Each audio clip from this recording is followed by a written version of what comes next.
ಎಲ್ಲರಿಗೂ ನಮಸ್ಕಾರಗಳು. ಸ್ವಾಗತ ಭಾಷಣ. ಒಂದು ಕಾರ್ಯಕ್ರಮ ಪ್ರಾರಂಭವಾಗಬೇಕಂದ್ರೆ ಅದಕ್ಕೆ ಸ್ವಾಗತ ಭಾಷಣ ಬೇಕೇ ಬೇಕು. ಸ್ವಾಗತ ಭಾಷಣ ಚೆನ್ನಾಗಿ ಇತ್ತಂದ್ರೆ ವೇದಿಕೆ ಮೇಲಿರುವಂತ ಎಲ್ಲರಿಗೂ ಕೂಡ ತುಂಬಾ ಖುಷಿ ಆಗತ್ತೆ. ಅದೇ ರೀತಿ ಸ್ವಾಗತ ಭಾಷಣ ನಾವು ಮಾಡಬೇಕಾದ್ರೆ ಒಂದೆರಡು ಕವಿತೆಗಳನ್ನು ಅಥವಾ ಏನಾದರೂ ನುಡಿಮುತ್ತುಗಳನ್ನು ಹೇಳಿ ಸ್ವಾಗತ ಭಾಷಣ ಪ್ರಾರಂಭಿಸಿದರೆ ಸ್ವಾಗತ ಭಾಷಣ ತುಂಬಾ ಸುಂದರವಾಗಿ ಮೂಡಿ ಬರುತ್ತೆ. ಅದೇ ರೀತಿಯಾಗಿ ನಾನು ಕೂಡ ಇಲ್ಲಿ ಒಂದಷ್ಟು ಕವಿತೆಗಳನ್ನು ಹೇಳ್ತಾ ಇದ್ದೀನಿ. ಹಸುವಿಗೆ ಕರು ಚಂದ, ನವಿಲಿಗೆ ನರ್ತನ ಚಂದ, ತಾಯಿಗೆ ಮಗು ಚಂದ, ಹಾಗೆ ಈ ಶಾಲೆಗೆ ಮಕ್ಕಳು ಚಂದ. ಹಸುವಿಗೆ ಕರು ಚಂದ, ನವಿಲಿಗೆ ನರ್ತನ ಚಂದ, ತಾಯಿಗೆ ಮಗು ಚಂದ, ಹಾಗೆ ಈ ಶಾಲೆಗೆ ಮಕ್ಕಳು ಚಂದ.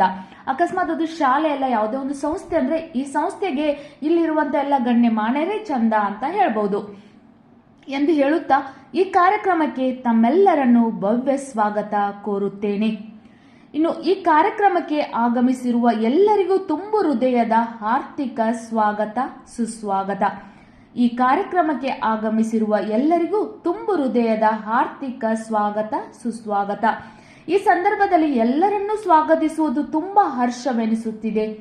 ಈ ಕಾರ್ಯಕ್ರಮದ ಅಧ್ಯಕ್ಷತೆ ವಹಿಸಿರುವವರಿಗೂ ನಮ್ಮ ಶಾಲೆಯ ಮುಖ್ಯೋಪಾಧ್ಯಾಯರಾದಂಥ ಶ್ರೀ ರವರು ಹೂಗುಚ್ಛವನ್ನು ಕೊಡುವುದರ ಮೂಲಕ ಸ್ವಾಗತ ಕೋರಬೇಕೆಂದು ಕೇಳಿಕೊಳ್ಳುತ್ತೇನೆ. ನೀವು ಇಲ್ಲಿ ಅವರ ಹೆಸರನ್ನು ಮೆನ್ಷನ್ ಮಾಡಿ, ಇಲ್ಲಿ ನಿಮ್ಮ ಮುಖ್ಯೋಪಾಧ್ಯಾಯರ ಹೆಸರನ್ನು ಮೆನ್ಷನ್ ಮಾಡಿ. ಅಥವಾ ಒಂದು ಸಂಸ್ಥೆ ಆಗಿದ್ರೆ ಅಲ್ಲಿ ಯಾರು ಇರ್ತಾರಲ್ಲ ಅವ್ರ ಹೆಸರನ್ನು ಮೆನ್ಷನ್ ಮಾಡಿ ನೀವು ಒಂದು ಸ್ವಾಗತವನ್ನು ಹೂಗುಚ್ಛವನ್ನು ಕೊಡುವುದರ ಮೂಲಕ ಸ್ವಾಗತ ಕೋರುತ್ತೇನೆ ಅಂತ ಹೇಳ್ಬೋದು. ಇನ್ನು ಈ ಸಭೆಗೆ ಉಪಸ್ಥಿತ ಇರುವ ರವರಿಗೂ, ಈ ಸಭೆಗೆ ಉಪಸ್ಥಿತಿರುವ ಅಧ್ಯಕ್ಷರಾದಂಥ ಡ್ಯಾಶ್ ರವರಿಗೂ ನಮ್ಮ ಶಾಲೆಯ ಮುದ್ದು ಮಕ್ಕಳು ಹೂಗುಚ್ಛವನ್ನು ಕೊಡುವುದರ ಮೂಲಕ ಸ್ವಾಗತ ಕೋರಬೇಕೆಂದು ಕೇಳಿಕೊಳ್ಳುತ್ತೇನೆ. ಇಲ್ಲಿ ಅಧ್ಯಕ್ಷತೆ ವಹಿಸಿದವರಿಗೆ ಅಥವಾ ಇಲ್ಲಿ ಮುಖ್ಯ ಅತಿಥಿಗಳು ಅಂತ ಇಲ್ಲಿ ಮೆನ್ಷನ್ ಮಾಡಿ ಅವರ ಹೆಸರನ್ನು ಬರೆದುಕೊಂಡು ನೀವು ಸ್ವಾಗತವನ್ನು ಕೋರಬಹುದು.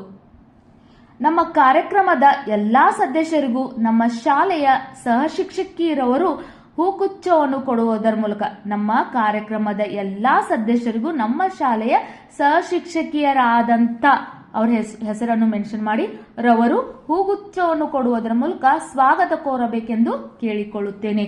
ಇನ್ನು ಈ ಕಾರ್ಯಕ್ರಮದ ಕೇಂದ್ರ ಬಿಂದುಗಳಾದ ನಮ್ಮ ಮುದ್ದು ಮಕ್ಕಳಿಗೂ ನಾನು ಭವ್ಯ ಸ್ವಾಗತ ಕೋರುತ್ತೇನೆ. ಹಾಗೂ ಈ ಕಾರ್ಯಕ್ರಮದಲ್ಲಿ ಭಾಗವಹಿಸಿರುವ ಎಲ್ಲಾ ಸಹಶಿಕ್ಷಕರಿಗೂ ನಾನು ಭವ್ಯ ಸ್ವಾಗತ ಕೋರುತ್ತೇನೆ. ಎಲ್ಲರಿಗೂ ನನ್ನ ತುಂಬು ಹೃದಯದಿಂದ ಸ್ವಾಗತ ಕೋರುತ್ತೇನೆ. ಇಷ್ಟು ಹೇಳಿ ನನ್ನ ಚಿಕ್ಕ ಭಾಷಣ ಮುಗಿಸುತ್ತೇನೆ. ಜೈ ಕನ್ನಡಾಂಬೆ, ಜೈ ಕರ್ನಾಟಕ ಅಂತ ಹೇಳಿ ನಿಮ್ಮ ಸ್ವಾಗತ ಭಾಷಣವನ್ನು ಎಲ್ಲರಿಗೂ, ಪ್ರತಿಯೊಬ್ಬರಿಗೂ, ಚಿಕ್ಕವರಿಂದ ದೊಡ್ಡರವರಿಗೂ ಸ್ವಾಗತವನ್ನು ಕೋರಿ ಸ್ವಾಗತ ಭಾಷಣ ಮುಗಿಸಬೇಕು. ಈ ವಿಡಿಯೋ ಇಷ್ಟ ಆಗಿದ್ದಲ್ಲಿ ವಿಡಿಯೋಕ್ಕೆ ಲೈಕ್ ಮಾಡಿ, ಶೇರ್ ಮಾಡಿ, ಸಬ್ಸ್ಕ್ರೈಬ್ ಮಾಡಿ, ಸಪೋರ್ಟ್ ಮಾಡಿ. Thank you.